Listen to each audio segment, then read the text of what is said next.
Buenos días a todos. Buen día, hermanas. Dios los bendiga. Hoy, Julio 31. La gracia no solo te perdona, sino que te capacita para vivir algo inmensamente más grande que tú. Porque, ¿por qué querrías regresar a tu pequeño reino personal? Tu vida espiritual trata de motivaciones interiores, trata sobre reinos, trata sobre guerras. Es mucho más grande que la superficie cristiana a la que frecuentemente estás reducido. Puedes leer tu Biblia cada día y la Biblia entera cada año y aún así vivir para ti mismo. Puedes ser fiel en asistir a las reuniones programadas por tu iglesia y aún así vivir para tu pequeño reino. Puedes poner el dinero que ganaste con tanto esfuerzo en el plato de las ofrendas y aún así no vivir con la mirada puesta en el reino de Dios. Puedes ser un experto en teología de la palabra de Dios y aún así reducir tu vida a lo que quieres y a lo que dices que necesitas. Puedes participar en ministerios para los pobres y necesitados y aún así no vivir para un reino mayor. Puedes hacer todas estas cosas y aún así la trayectoria de tu vida puede dirigirse al reino del yo y no al de Dios. El único ejemplo que se necesita para demostrar que la verdadera espiritualidad trata sobre algo más que los actos públicos y formales de la religión son los fariseos. Dijo algo notable sobre la religión de los fariseos, porque les digo a ustedes que no van a entrar en el reino de los cielos a menos que su justicia supere a la de los fariseos y la de los maestros de la ley. Mateo 5:20. Había algo profundamente deficiente, algo que estaba faltando de forma trágica en la religión de los fariseos, causando que Jesús hablara de forma tan fuerte. Su error es expresado en la siguiente acusación. Ay de ustedes, maestros de la ley y fariseo, hipócritas, les cierran a los demás el reino de los cielos y ni entran ustedes ni dejan entrar a los que intentan hacerlo. Ay de ustedes, maestros de la ley y fariseos, hipócritas, dan la 10ª parte de sus especies, la menta, el anís y el comino, pero han descuidado los asuntos más importantes de la ley, tales como la justicia, la misericordia y la fidelidad. Debían haber practicado esto sin descuidar aquello. Guías ciegos, cuelan el mosquito pero se tragan el camello. Ay de ustedes, maestros de la ley y fariseos hipócritas, limpian el exterior del vaso y del plato, pero por dentro están llenos de robo y desenfreno. Fariseo ciego, limpia primero por dentro el vaso y el plato, y así quedará limpio también por fuera. Mateo 23:13 y 23:26. Las obras públicas religiosas de los fariseos no eran el resultado de una profunda devoción en sus corazones hacia Dios y la obra de su reino no era su motivación. Ellos hacían esas cosas en la ausencia de esa devoción. Esto quiere decir que no lo hacían para Dios y su reino en lo absoluto. Lo hacían en lealtad a su propio reino con el propósito de obtener poder personal y aclamación pública. Sus obras de justicia no eran justas porque no venían de corazones de adoración. El cristianismo verdadero siempre es una cuestión de la sumisión del corazón hacia Dios, algo que solamente la gracia salvífica puede producir. Para profundizar y ser alentados, Mateo 25 del 31 al 40. Muy buenos días, hermanos. Hoy quiero compartirles, si logramos ver en la imagen, y por favor, quiero aclararles que esto que deseo compartirles no procede nada, absolutamente nada de mí. Simplemente son en buena parte estudios que he revisado de R.C. Sproul y que he disfrutado enormemente. Por eso me gustaría que al final tratáramos sobre estos temas y que la gloria sea únicamente y exclusivamente para Dios. y también sé que soy un transmisor averiado, que no tengo un palmo de habilidades en este sentido. Y es importante compartir esto con ustedes. Dios conceda a ustedes no escuchar mis labios ni mi corazón, sino el corazón de Dios. No le pido a Dios que me use, sino que nos use a todos nosotros, y no solamente los que estamos en esta reunión, todo para el crecimiento de la gloria y del reino de Dios. Jesús tuvo una serie de encuentros aparentemente incómodos con los fariseos. Cualquiera, incluso entre nosotros no conversos, reconocería hoy que fariseo es el sinónimo de engañador, estafador o hipócrita. Cualquiera que lea la Biblia podría identificar un confrontamiento continuo entre los fariseos y Jesucristo, y en espacios públicos, y en todos sus encuentros, al extremo que hoy lo tenemos como un adjetivo peyorativo. Pero, ¿quiénes eran estos fariseos? Si buscamos en el Antiguo Testamento, no encontraremos referencia alguna. Todo porque este fue un grupo que surgió en el tiempo intertestamentario. Este grupo de personas se preocuparon por guardar un celo riguroso en el cumplimiento de la ley. Vemos algunos ejemplos de lo que Jesús reconoció en este grupo a pesar de sus enfrentamientos. En uno de los primeros casos, vemos en Mateo 23, y le invito a que lo leamos, dice: «Ay de vosotros, escribas y fariseos hipócritas, porque diezmáis la menta y el eneldo y el comino, y dejáis lo más importante de la ley, la justicia, la misericordia, la fe. Esto era necesario hacer sin dejar de hacer aquello», y es parte de las citas que nos leyó ahora nuestro hermano. Los diezmos se pagaban a las bodegas de Israel, entre el producto por la tierra o el ganado. Si, por ejemplo, obtenías 10 terneros en un año, perdón, deberías dar uno. Era lo mínimo justo ante Dios, que lo da todo. Aunque Dios no lo necesita, lo entregaban.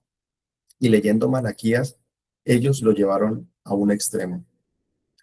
Aquí parece un ataque fuerte, sin embargo, Jesús está reconociendo que eran estrictos drásticamente con los diezmos de Levítico, número 2, y Deuteronomio 14:26, de acuerdo a las ofrendas de grano y comino, y le añade también la menta, de la que hay muchas especies hoy existentes. Está, por ejemplo, la menta silvestre en Siria, que crece libremente sobre colinas, que se da con facilidad incluso entre los resquicios de las escaleras, y tomaban porción de ello y diezmaban lo que correspondía. Es decir, 10 pequeños racimos entregaban un racimito. Esto con el ánimo de cumplir la ley, pero no el espíritu de la misma. Jesús les estaba tratando de aclarar que por esas insignificancias han dejado lo más importante, que es la justicia, la misericordia y la fe. Y el punto de Jesús es claro, y no deseo debatir sobre la pertinencia actual del diezmo, pues no es el punto a tratar hoy. Pero Jesús les dice: esto era necesario hacer sin dejar de hacer aquello. Las pequeñas cosas son importantes, pero las importantes lo son más. Perdón si les confundo, déjenme ser más claro. Si somos fieles en lo poco, nos prepara y podremos ser justos en lo mayor. No debemos separar, porque también es poco, entre comillas, no nos puede desviar de la verdaderamente importante, y era lo que le pasaba a los fariseos, que por tener una vida visible, olvidaban su vida privada. Y entonces, ¿qué es lo importante? Bíblicamente tenemos varias cosas en importancia. Ya que estamos poniendo en términos bíblicos, pues la misma Biblia es una de ellas. También está buscar primeramente el reino de Dios, esa es otra. Debemos leer la Biblia a diario como alimento y buscar su reino. Amar a Dios sobre todas las cosas y al prójimo sigue estando como en la estantería a la altura de la cabeza. La gran mayoría difieren del yo. Yo y yo y yo, o lo ponen fuera de mí. Nos pone a mirar hacia afuera, pero no para buscar vigas, como tampoco para alejarnos del mundo, sino para hacer testimonio a Él. Y eso es lo que en realidad significa fariseo, que es separado. Ellos pretendían vivir una vida apartada, sin contaminarse, siendo ellos la rama conservadora, y su deseo y celo por alcanzar la justicia con sus acciones. Sin embargo, para el momento en que Jesús está en la tierra, los ataca llamándolos sepulcros blanqueados, y de eso hablaremos más adelante, e incluso los amenaza con el infierno. Esta segunda cita nos dice: ay de ustedes, maestros de la ley y fariseos hipócritas, que son como sepulcros blanqueados, que por fuera lucen hermosos, perdón, pero por dentro están llenos de huesos de muertos y de impurezas. Así también ustedes por fuera dan la impresión de ser justos, dice el versículo 28, pero por dentro están llenos de hipocresía y de maldad. Por más que sea el cofre por fuera, lo que tiene un sepulcro por dentro es un muerto. ¿Te acostarías tú en un lugar así? Aquí vemos la tumba de Tutankamón. Puede ser una joya de la historia y de la paleontología, y es bastante llamativa por fuera, pero ¿te acostarías allí adentro con la momia? Un sepulcro blanqueado, no importa cuánto color le eches por fuera, no dejará de heder, por más que lo laves por fuera o embellezcas con piedras claras de mármol. Considera un cuerpo en descomposición. Por ejemplo, al aire libre duraría entre 1 y 3 años en descomponerse, pero enterrado se multiplica su tiempo por 10, es decir, duraría entre 10 a 30 años contaminando. Cuando vemos la parábola de Jesús entre el fariseo y el publicano, podemos identificar al auditorio al que se dirigía. Empieza la cita diciendo: a unos que confiaban en sí mismos como justos y menospreciaban a los otros, dijo también esta parábola: 2 hombres subieron al templo a orar, y uno era fariseo y el otro publicano. El fariseo, puesto en pie, oraba consigo mismo de esta manera: Dios, te doy gracias porque no soy como los otros hombres, ladrones injustos, adúlteros, ni aun como este publicano. Ayuno 2 veces a la semana, doy diezmos de todo lo que gano. Mas el publicano, estando lejos, no quería ni aún alzar los ojos al cielo, sino que se golpeaba el pecho diciendo: Dios, se propició a mi pecador. Y Jesús aclara en el 14: os digo que este descendió a su casa justificado antes que el otro, porque cualquiera que se enaltece será humillado, y el que se humilla será enaltecido. Este fariseo se veía a sí mismo superior a su vecino, y especialmente de un publicano que era el que recaudaba impuestos y por ende despreciado por todo su propio pueblo. Y aunque la Torá pedía un ayuno al año, en el Yom Kippur o el Día de la Expresión, este decía: lo hago 2 veces por semana. En resumen, decía: yo soy el prototipo del hombre ideal, del hombre fiel. En resumen, eso es como entrar en un recinto y gritar a viva voz: yo soy el más humilde de todos los que estamos en este lugar. Es ridículo, ¿no es cierto? Proverbios 27:2 dice: que te alabe el extraño y no tu boca, el forastero y no tus labios. ¿Por qué? Porque la humildad viene de afuera, de mi trato con y ante los demás, de un corazón genuino, sumiso y modesto, que solo Dios ve. Dios se opone a los orgullosos, dice 1 Pedro 5:5. Tanto así que nos aclara el pasaje en labios de Jesús que el fariseo hablaba consigo mismo, es decir, su oración no pasaba del techo. Yo he hecho esto y lo otro, yo hago más que el vecino. Les pregunto, cuando hacemos algo, ¿para quién lo hacemos? ¿Para nuestra propia gloria o para la gloria de Dios? Hay cosas tan elementales como lavar los platos y pueden parecer insignificantes o mínimas, pero frente a Jesús vimos cómo María escogió la parte correcta. Mateo 23:15 nos dice: ay de vosotros, escribas y fariseos hipócritas, porque recorréis mar y tierra para ser un prosélito, y una vez hecho, le hacéis 2 veces más hijos del infierno que vosotros. La frase recurrente a los fariseos es hipócritas. Hipócrita significa actor, pero de una manera más tácita, del griego hipo, que significa máscara, y crites, que significa respuesta, es decir, responder con máscaras. Así, era como en la antigua Grecia los actores, como viajaban largos trayectos y en muy pequeños grupos, podían, gracias a este tipo de máscaras, realizar dos personajes en una misma obra. En nuestro tiempo, tal vez no sea tan significativo, pero ese era el cine de la época. Y tanto hoy como en esos días, hacía parte de la ficción. La palabra ficción viene del latín fictio, que significa acción o efecto de pretender que algo es cierto, cuando de verdad no lo es.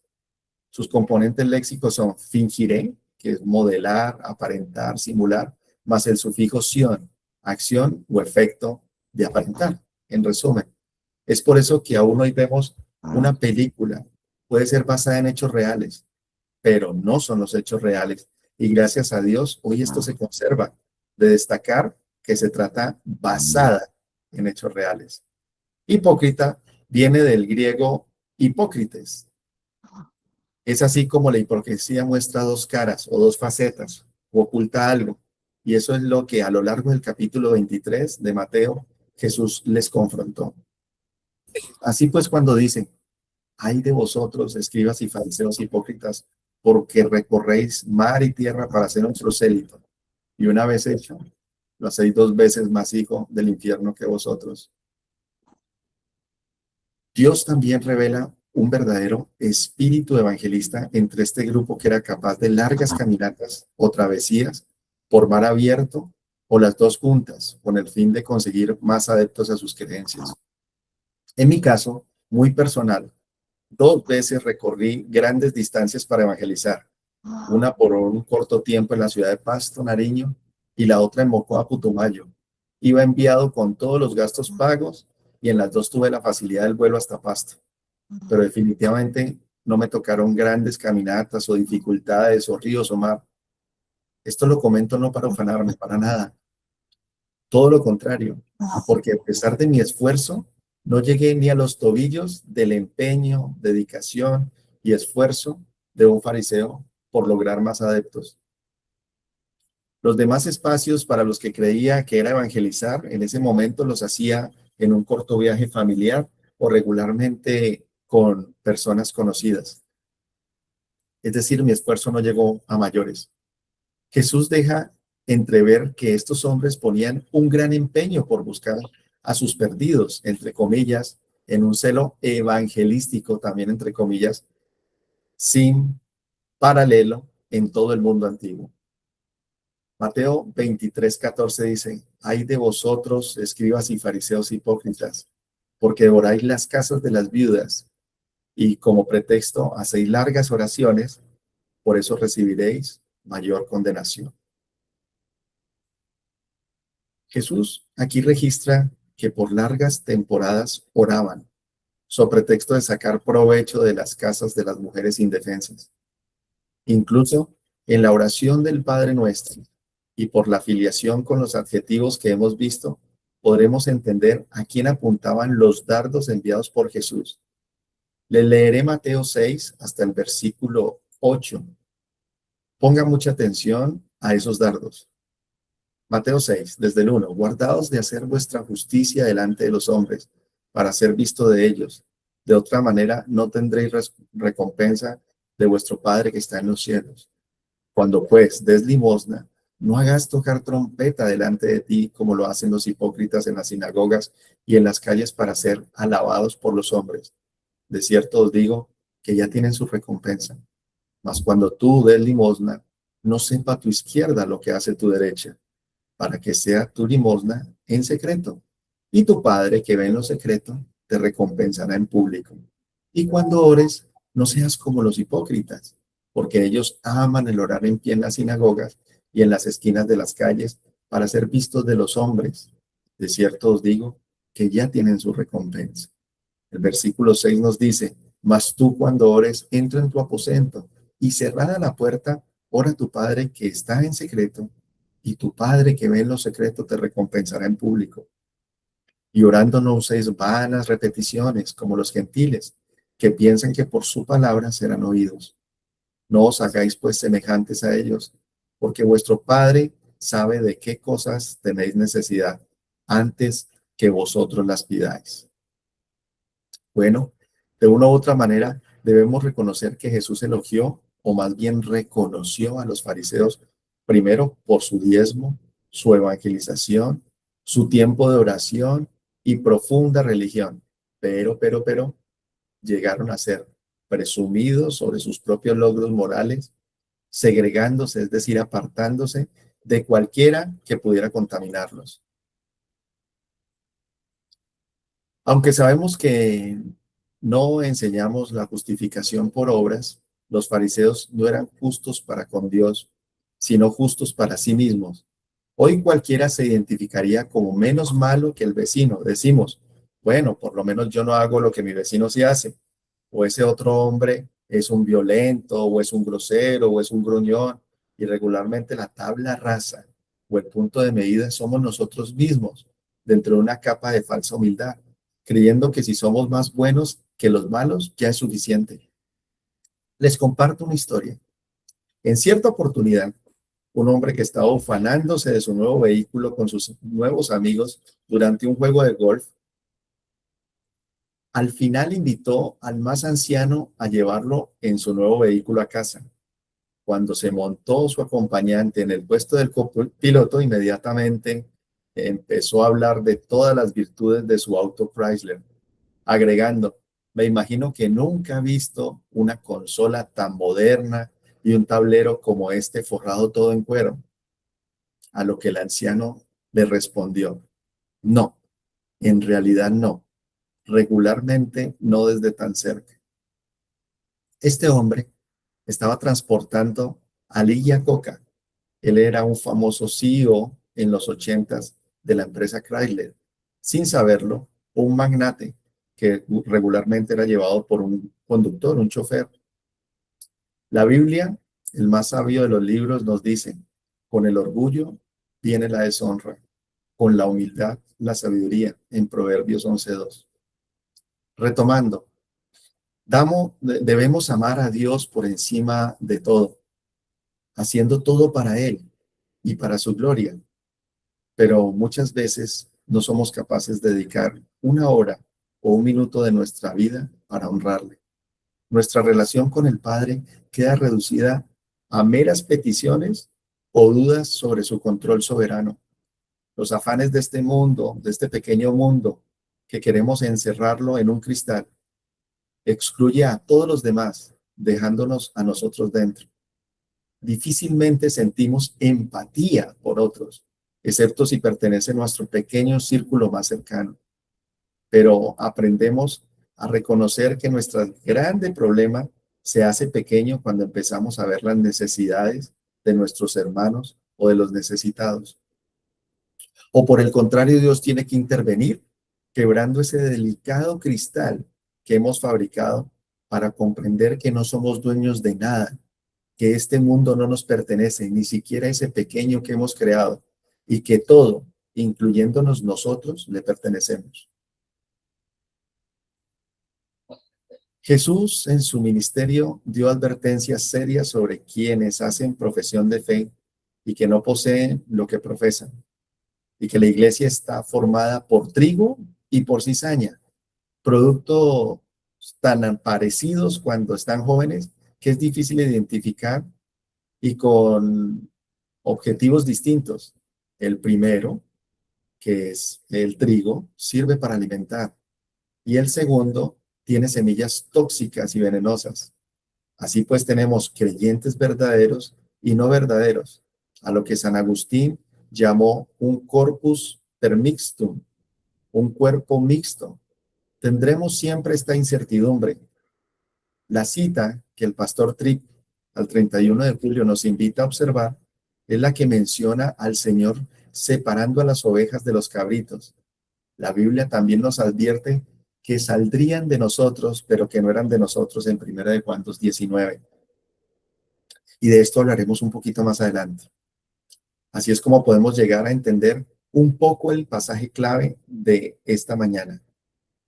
Mateo 5:20. Porque os digo que si vuestra justicia no fuera mayor que la de los escribas y fariseos, no entraréis en el reino de los cielos. Jesús, a pesar de sus fuertes críticas, ya vimos cómo acogió a pecadores y extraños, pero fue incisivo con escribas y fariseos, poniendo como centro de su ataque. En este pasaje, sin embargo, está reconociendo las acciones de tanto escribas como fariseos. En este sentido, y también nos puede aclarar el panorama, la cita de Primera de Pedro 4:18 que nos dice, si el justo con dificultad se salva, ¿en dónde aparecerá el impío y el pecador? Es decir, no es por obras. Jesús nos está aclarando que incluso ellos, estos fariseos que tanto hacían por sus acciones, no estaban llegando al estándar de Dios, que está muy por encima de sus acciones. Aprovechando un comentario del pastor Suger Michelén, para quienes creen que hay muchas religiones, en realidad solo existen dos. Uno, están los que se salvan por obras, y dos, los que se salvan por la gracia y la misericordia de Dios, que sí se salvan por obras, pero no las tuyas, sino las de su amado Hijo. Primera de Corintios 13, que es un pasaje que me encanta, refiriéndose al amor, nos muestra este panorama en el que al hablar lenguas angélicas y sanar, profetizar, ser entendido de todos los misterios, ciencia y fe, o hacer grandes milagros, incluso si repartiera todo lo que poseo, además de mi propio cuerpo, para ser quemado, pero está lejos del amor, todo eso de nada me sirve. Juan nos aclara que Dios es amor y nuestro amor es distinto, está contaminado por el pecado. Amamos según nos convenga y podemos amar tan fuertemente como odiamos, como Amón, el hijo de David, a quien al forzar y violar a su hermana con un amor caprichoso que pueden leer en 2 de Samuel 13, leemos en el versículo 15. Luego la aborreció a Amón con gran aborrecimiento, que al odio con que la aborreció fue mayor que el amor con que la había amado. Cualquier rey terrenal generaría ciertos problemas para lograr una simple entrevista de minutos. Con nosotros, sí, con cada uno de nosotros. Solo una. Imagínense que quisiera ver a ese rey periódicamente. Es incluso más fácil que yo lo visite en su palacio o casa de gobierno a riesgo de nunca verle. Pero les pregunto, ¿a qué rey, monarca, presidente, incluso tu propio jefe hoy te visitaría regularmente en tu hogar? Porque ese es el privilegio que tenemos de un Dios tan grande, pero tan grande, que se hizo chico, y esto hasta el extremo. Él fue la justificación con una vida de obediencia. Si le preguntamos a un niño, ¿qué hizo Jesús por ti? Seguramente te dirá, murió en la cruz por mis pecados. Pero si tan solo fuera eso, solo removería tu culpa. Pero para eliminar tu castigo, tuvo que vivir una vida santa y piadosa, fue sacrificial desde su nacimiento.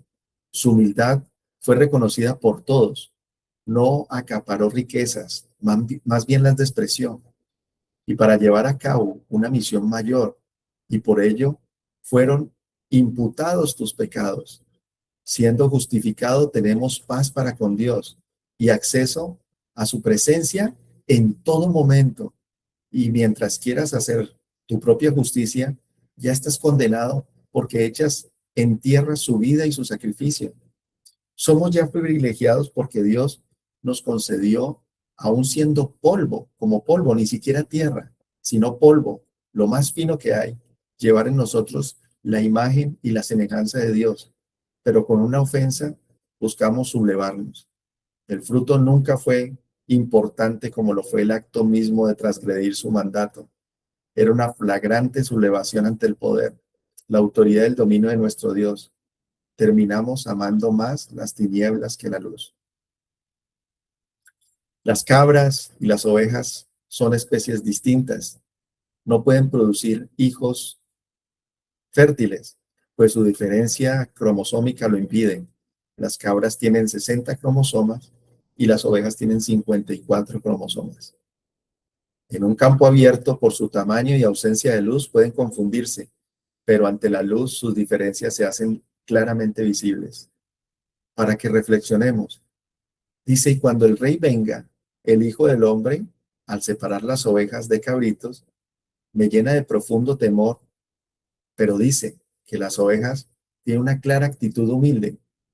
Cuando dicen, ¿y cuándo hicimos esto por ti? Y Jesús le responde, les aseguro que todo lo que hicieron por uno de mis hermanos, aún el más pequeño, lo hicieron por mí. Las cabritas, sin embargo, se sentían dignas de ser salvas por lo que hacían en nombre de Dios, entre comillas. Pero el rey les responderá, les aseguro que todo lo que hicieron por el más pequeño de mis hermanos, tampoco lo hicieron por mí. Aquellos irán al castigo eterno y los justos a la vida eterna.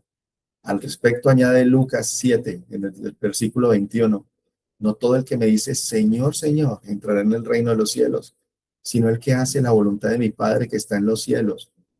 Muchos me dirán en aquel día, Señor, ¿no profetizamos en tu nombre y en tu nombre echamos fuera demonios y en tu nombre hicimos muchos milagros? Y entonces les declararé, nunca os conocí, apartados de mí, hacedores de maldad. Éramos unos desterrados del Edén que no podíamos ver a Dios, ni queríamos. Jesús sufrió físicamente. Laceraciones profundas para empezar.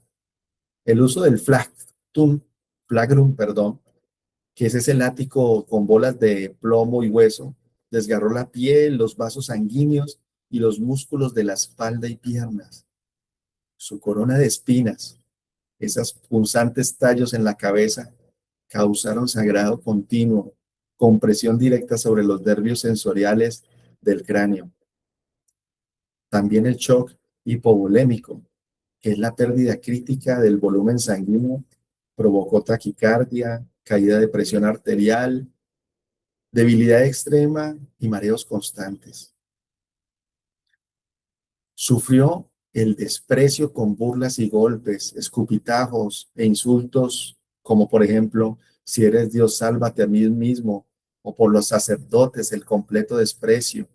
A otros salvó y a sí mismo no puede salvarse, decían. Lo vistieron como un rey, pero para hacerle burlas, y para al final desnudarlo, deshonrado públicamente, y no tan solo matarlo, era el objeto de esa crucifixión. Y por último, y de verdad, que no menos importante, sufre el desprecio del mismo Padre, del Padre Celestial ante el pecado. El hombre sin mancha por nosotros se hace blanco del juicio por el pecado. Dios Padre le da su espalda. Y algunos consideran que esto fue solo unos minutos. Cualquiera podría decir que los pecadores recibirían un castigo eterno, pero Jesús solo recibió muy poco tiempo. Pero no, no crean, hermanos, no es así. No se trata del tiempo, sino de la cantidad. En ese preciso momento, toda, oigan bien, toda la ira del Padre cayó sobre él. Y Jesús, profundamente apesadumbrado, gime, Dios mío, ¿por qué me has desamparado? Mateo 27:46. El pastor Jesús Adrián nos decía sabiamente que los devocionales de esta semana estaban conectados. El anciano nos habló de evangelizar. Vimos cómo la gracia de Dios nos capacita. El 28 de esta semana vimos el tema muy interesante sobre las apariencias. Por eso, lo importante, lo más importante es Jesús. Es Jesús. Él fue verdaderamente humilde. Desde el Antiguo Testamento, en Zacarías 9:9 nos advertía: alégrate mucho, hija de Sión. Grita de alegría, hija de Jerusalén. Mira, tu rey viene hacia ti, justo, victorioso y humilde. Viene montado en un burro, en un burrito, cría de una asna. Es Jesús y lo necesitamos. Es por eso que debemos salir de nuestro pequeño mundo y evangelizar. Preocupémonos por las cosas de Dios. Les invito a que oremos.